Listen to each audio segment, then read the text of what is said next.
Cukuplah ilmu menjadi sebuah keutamaan saat orang yang tak memiliki mengaku-ngaku memilikinya dan merasa senang jika dipanggil dengan gelar ilmuwan.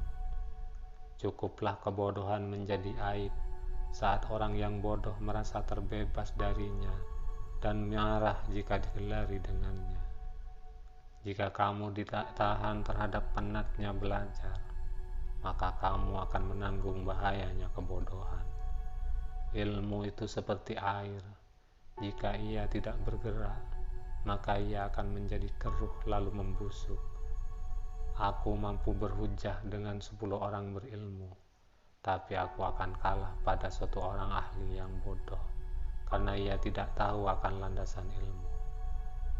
Andaikan aku ditakdirkan mampu menyuapkan ilmu kepadamu, pasti kusuapi engkau dengan ilmu.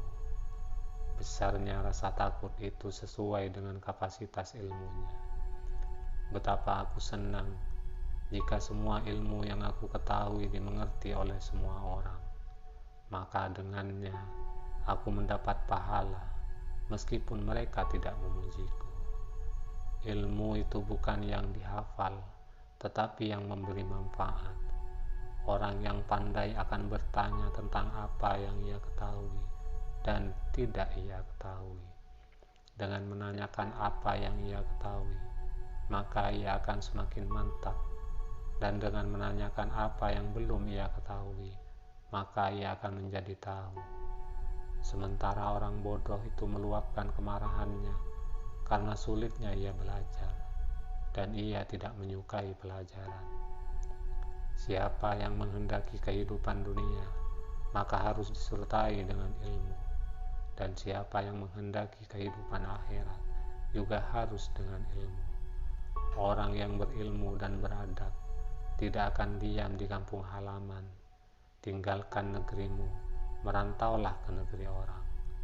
Orang yang mengkaji ilmu faraid dan sampai pada puncaknya, maka akan tampil sebagai sosok orang yang ahli berhitung.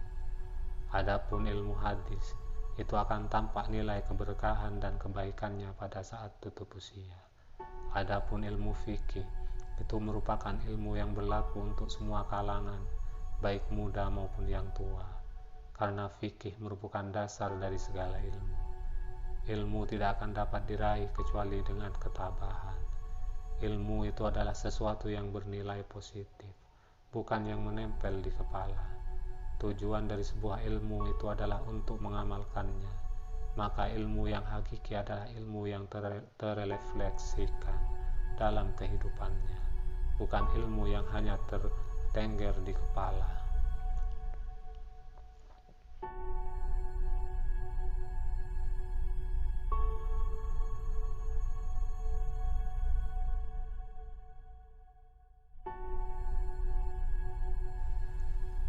Pekerjaan terberat itu ada 3. Sikap dermawan di saat keadaan sempit, menjauhi dosa di kala sendiri, berkata benar di hadapan orang yang ditakuti. Pilar kepemimpinan itu ada 5.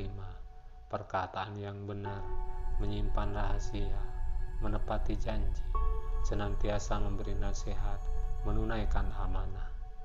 Tiada kesusahan yang kekal, tiada kegembiraan yang abadi, tiada kefakiran yang lama, tiada kemakmuran yang lestari.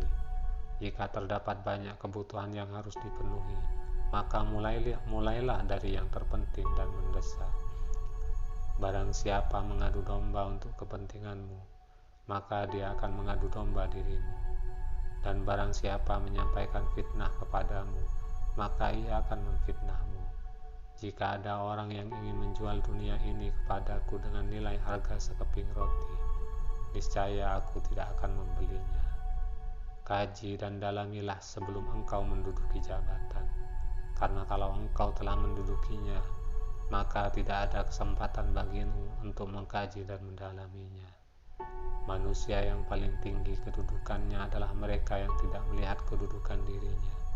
Dan manusia yang paling banyak memiliki kelebihan adalah mereka yang tidak melihat kelebihan dirinya. Sebagaimana Tuhanmu telah mencukupkan rizkimu di hari kemarin, maka Jangan khawatirkan rezekimu untuk esok hari.